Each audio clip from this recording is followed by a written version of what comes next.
Hello again, I'm John Turzak, and today I'm going to answer a fairly important question, which is how to clean and break down a whole tenderloin of beef. Now, it's especially an important question if you want to pay half the price for your filet steaks over the course of the year.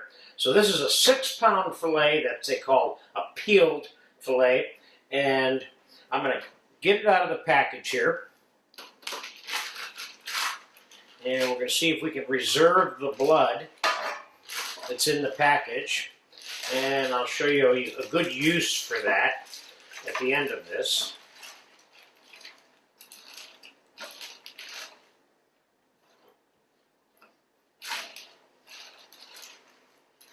Let's see how much I have here.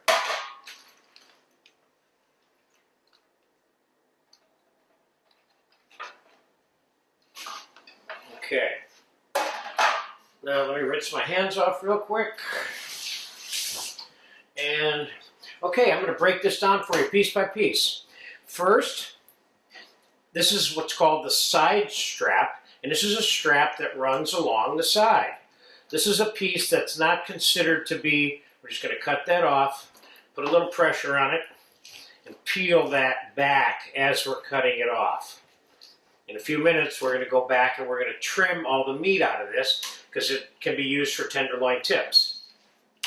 Now, on the bottom of the filet, there's another piece of meat right here, which needs to come off, which is kind of like the lower strap of the tip of the tail. Okay, this is great for brown stock and brown sauce stuff. On the back, there's a couple little extra pieces of fat, which I'm going to take off. And then right here, there's always a piece of silver skin right here, and I'm going to take that off. And that's more brown stock activity here. And there's a little piece of sinew here. We're going to take that off. And any excess fat, we're going to strip right off by hand, like that. And was silver skin here, but it got cut off when this got removed from the animal somehow, which is fine. They come with all the silver skin on, or sometimes some of it's cut off like that. So I'm going to take the rest of it off, and keeping in mind that the name of the game here is not to remove a lot of meat, just the silver skin. So I'm pointing my knife upwards here as I go along. More stock pot stuff. There's a piece of fat on this side. We're going to pull that off.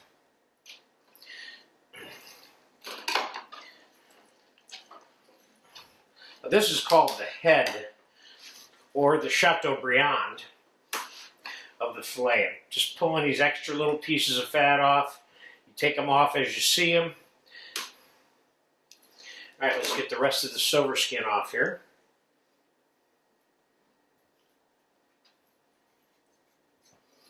All the way down to here, the silver skin goes. Took too much off that time.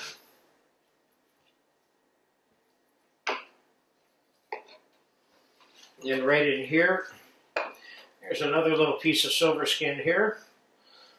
And we're going to chip that out of there too. I got to tell you, I've probably cleaned, I don't know, at least 1,000 of these things over the years. And they're mostly the same, but every once in a while you get one that's shaped just a tiny bit different than the last one you worked on. So, we're going to divide this. This is basically cleaned right now. We're going to divide this into a couple different sections. We've got, this is the very tip here, so that would end up being one part of the tenderloin tips. These, the smaller end down here, this is where the tournedos are typically cut from the filet, and this is what you call the center cut. I specifically want the center cut from this particular filet to make some cured and air-dried brajol for you on another day. So I'm going to cut out what I think is like a 5-ounce steak out of this end. We'll set that over there in the paper. Now I'm going to take this center cut, which is what we're going to be curing in another lesson. Nice. And this is the head of the filet. Add a little bit more fat off of here.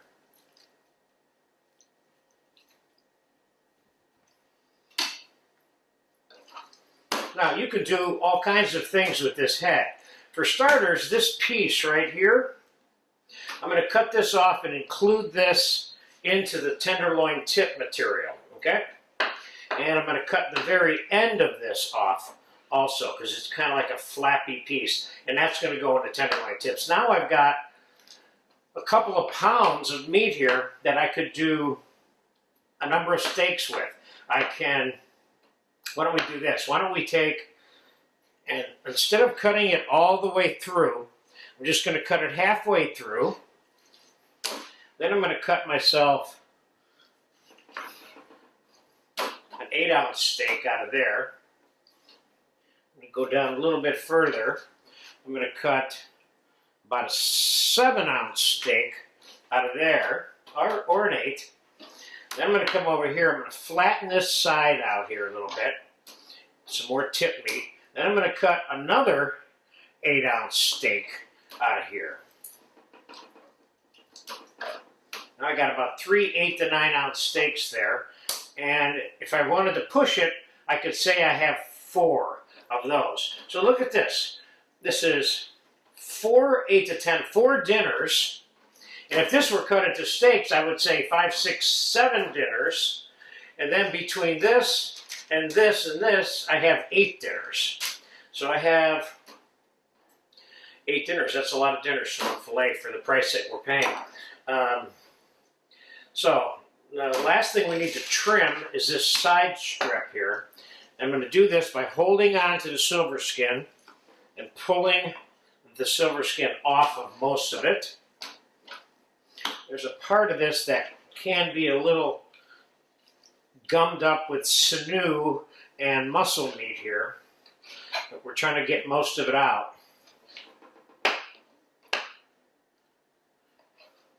And we got a little bit of scrap here, and we have a little bit more meat here, maybe. No. This is as clean as it's going to get, and that's more brown stock material. Now see, this is the piece that I kind of pulled away initially. This is the meatiest part of the side strip. Let's get the excess fat off of there. It's all got a little bit of meat attached to it, which means it's all good for brown stock. So you can buy one of these and portion it up the way you want, individually wrap them up and freeze them. And if you buy any fillets, this is the way to do it, unless you have money to burn. That's different, and I'd let somebody else do it. But if you want to be a cook and you want to know how to do things, this is something you need to know how to do. So there's that piece of side strap that's been cleaned, and there's another piece out of it. So let's just make some tenderloin tips out of that. Cut these any size you want, but I'm kind of cutting these in a kind of a standard size, which is good for pepper steak and beef stroganoff and things like that. Let's get the rest of these tips cut.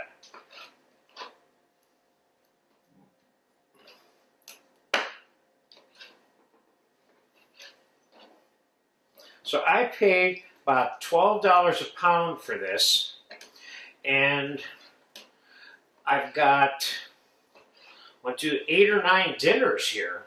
So I definitely got 2 dinners right there, and a small dinner here. Oop, there's a little bit more.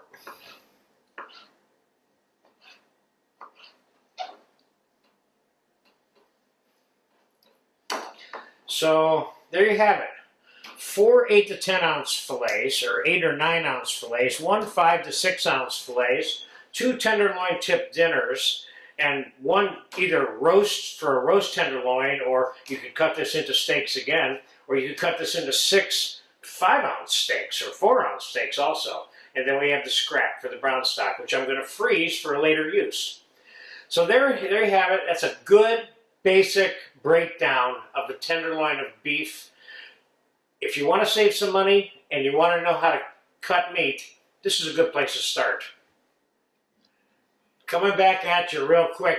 I forgot to tell you what to do with the blood. I turned around after I shut off the video and there's the blood. So, what is the blood really good for? What the blood is good for is storing the beef tenderloin tips in, or freezing them in the blood. So there's a protein source that will help keep that meat particularly fresh. When I mean keep that meat, what I mean is if you took those tenderloin tips and plastic wrapped them and put them in your refrigerator without that blood, they've got 3-4 days worth of life on them in there, okay? In that blood, they have 10-12 days of life in them. So if you don't want to freeze them, but you want to keep them really fresh and red, let's say you were making a steak tartare out of these, and you'd want it really, really red for that, so you'd want to soak them in the blood before you minced it or ground up the beef for the tartare. So there you have it. There's more of a completion of it there with the use of the blood.